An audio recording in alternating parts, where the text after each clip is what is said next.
Utálom a kurva filmeket. Ez egy fasság. Nem kell nekem ez a trágyafilm. You know I smoked a lot of grass. Oh Lord, I popped a lot of pills. Jaj, ne! Az a gumicukrom, én ne! Kapd el a denevért! Hogy az a rohadék ne! Baszki! Adok egy morzsot magyarul. Mész a francba! Ott van! Hogy dögölnél meg? Hova tűntél? Te kis mocsadék! Letépem a kibaszott szárnyaidat! Sanducci, váltsunk pár szót priviben. Igazából nem kell húgyoznom, csak figyelj. Valami csalit kell!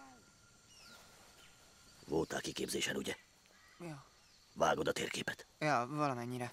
Itt van ez a Speedman. Meggyőzött mindenkit, hogy most forgassuk a majmok bolygóját a YouTube-ra, de én nem szabom be. Akarod igazi aknára lépni, azt kifingani? Akarod, hogy lelőjön egy valódi genyó? Nézz előre, öreg! Nem, jó, hogy nem. Ha megszerzem a térképet, számíthatok rád? Igen, szerintem igen. Dénamit, léptem. Ne? Ennek valami lögyhús szaga volt. Segítene valamelyik köcsög elkapni ezt a kurva izét? Egyáltalán miért jön ez elő nappal? Úgy tudtam, hogy éjszaka él. Őszinte leszek veled, nem kell pisilnem. Beszélnem kell veled.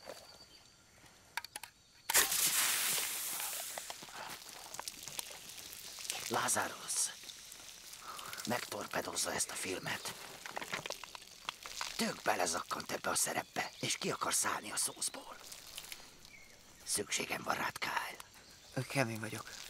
Jó, számíthatok rád. Jó, ha gondolod, megkukkanthatom a térképet. A térkép az enyém. Oké. Ha kitartasz mellettem, befejezzük ezt a filmet. Szerintem kinéz neked egy diákzsűri különdíj. Színes RTV címlap. Beindul a szekér. Hát, ez karaj. Jó.